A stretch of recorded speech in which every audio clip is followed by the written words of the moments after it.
Florida officials announced that they are willing to spend up to $500 million to support immigration enforcement, and yet they only spend $2 million enforcing child labor laws.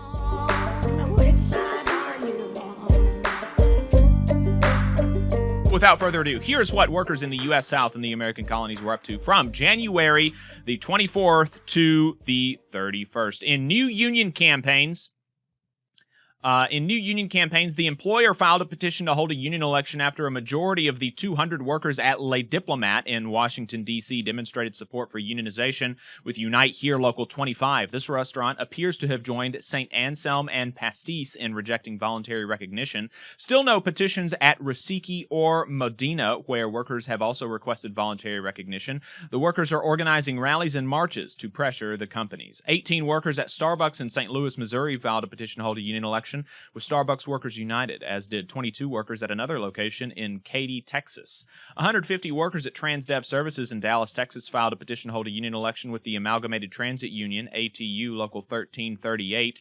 4 workers at Swartz Pipeline in Olympia, Kentucky filed a petition to hold a union election with the United Association of Journeymen and Apprentices of the Plumbing and Pipe Fitting Industry, UA Local 798.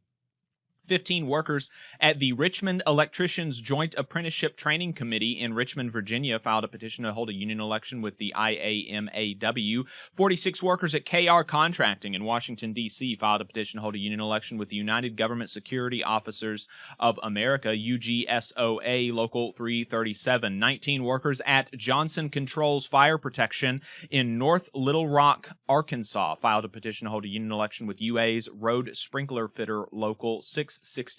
In campaign updates, the International Association of Machinists, IAM, the Association of Flight Attendants, AFA, CWA, and the Teamsters have had a long, ongoing campaign to organize ramp workers, flight attendants, and mechanics, respectively, at Delta Airlines. The IAM is reporting that they and the AFA are, quote, getting close to filing for a union election. In election results, workers at Siemens USA in Fort Worth, Texas voted 197 to 29 in favor of unionization with the IBEW Local 220. 270 workers at Southern Glazers Wine and Spirits in Lakeland, Florida voted in favor of unionization with the Teamsters Local 79, as did 40 workers at the Louisville, Kentucky location with Local 783. 20 workers at Vestas Services in Vinton, Virginia voted 7-0 in favor of unionization with Teamsters Local 171. 11 workers at AEP Texas in Corpus Christi, Texas voted unanimously in favor of unionization with IBEW Local 738. 240 workers at Laboratory Corporation of America in Tucker, Georgia filed a petition to hold a union election with the United Food and Commercial Workers Union, UFCW, but the petition was withdrawn within the same week. Workers likely pushed by their employer filed a petition to decertify the International Association of Machinists and Aerospace Workers, IAMAW Local 219, as the union representing 18 workers at Lockheed Martin in Lexington, Fayette, Kentucky, but this petition was also withdrawn within the same week. 10 workers at Northwood Health Systems in New Martinsville, West Virginia voted 3-7 against unionization with the Northwood Workers Union, an independent organization. In settlements, grievances, and unfair labor practices, Unite Here Local 737 in Orlando, Florida, is ramping up pressure on a Disney Springs restaurant to rehire an employee fired for union activity. In strikes and bargaining updates, the National Association of Letter Carriers voted overwhelmingly to reject a tentative agreement with the Postal Service. In response, Build a Fighting NALC BFN, a reform caucus within the union, put out a statement saying that the result is a victory for our union and a rejection of the current national leadership and its approach. Further, BFN is calling on the national union to work with local unions to organize contract rallies to build support for a strong contract. Mike Cariff, national business agent for Region 3 of the NALC and a candidate for president of the National Union in 2026, has a survey on his website encouraging carriers to share their reasons for voting no. He is also planning a march in Washington, D.C. to demand a fair contract on March 23rd. Starbucks and Starbucks Workers United announced in a joint statement that both parties have agreed to bring in a mediator to assist the parties in reaching a framework for single-store contracts. Michelle Eisen says that, quote, going back to the bargaining table with a professional mediator involved is a positive step forward toward winning fair contracts for union baristas. Michelle Eisen is a union barista. in New York, part of the first store to unionize. The Teamsters say they have reached a tentative agreement on a new contract with Costco to cover their 18,000 members, narrowly avoiding a strike by only hours. The TA will be sent to members for a ratification vote. Additionally, the company announced a raise to $30 an hour for most employees at non-union stores, undoubtedly tied to the gains the Teamsters likely won in the new agreement. Workers at the University of North Carolina, unionized with UE Local 150, delivered a petition with 2,300 signatures on it to the chancellor of the university to demand a raise in the minimum wage on campus to $25 an hour, to raise grad worker stipends to $40,000 a year, and to meet and confer with the union over changes in working conditions. The Trump administration sent an email encouraging most federal workers to resign by February 6th, kicking off lots of discussions about the fact that this is likely not even a legal offer. Further, the administration has been issuing a significant amount of firings of federal workers perceived to be in conflict with the ideology of the new administration, including workers in the U.S. Foreign Aid Office. The HR director at USAID alleged that some such firings in his office violated the law and informed the agency and DOGE, which is who was instructing him to carry out these firings, that he would not comply. He sent an email to his employees informing them that he would likely be fired as a result of his actions. Following the ostensible buyout offer, an email was sent to probationary employees that reads like a thinly veiled threat of mass layoffs.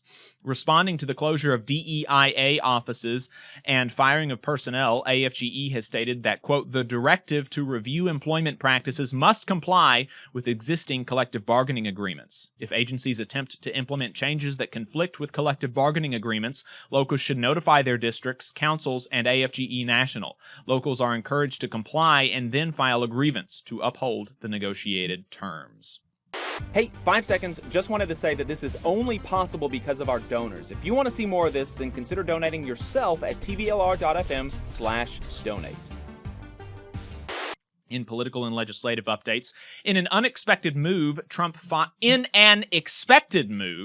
fired the General Counsel of the National Labor Relations Board, NLRB, Jennifer Abruzzo. Biden did the same thing to Peter Robb, the General Counsel for the NLRB for Trump's first term. The General Counsel is responsible for deciding which cases the board takes up.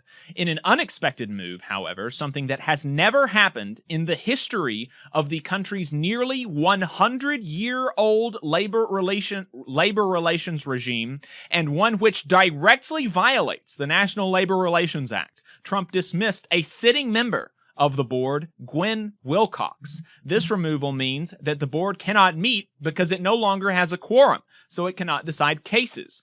He cited concerns that he felt that the two are, quote, unfair to employers in his email dismissing them.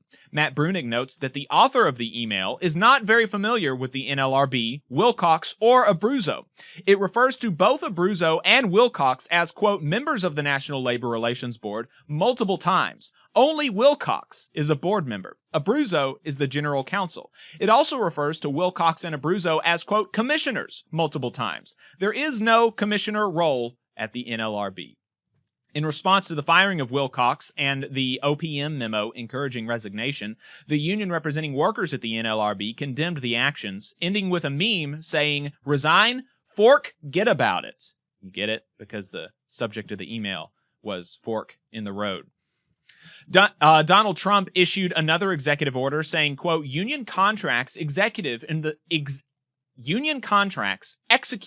in the 30 days prior to the inauguration of a new president, and that purport to remain in effect despite the inauguration of a new president and administration, shall not be approved. Although it is important to note, as Bloomberg labor reporter Josh Idelson has, that the order does not purport to invalidate fully approved collective bargaining deals reached in Biden's final weeks. It just tells agency heads not to approve any that were still pending approval and restricts them from signing union deals in the weeks after the 2028 election.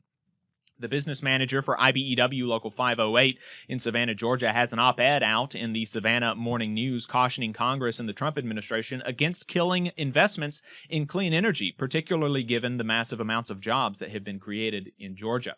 Ted Cruz introduced legislation to abolish the Consumer Financial Protection Bureau. A bipartisan resolution, House Resolution 70, was introduced in the U.S. House of Representatives, meant to signal opposition to any privatization attempts that was introduced last week with support from the National Association of Letter Carriers.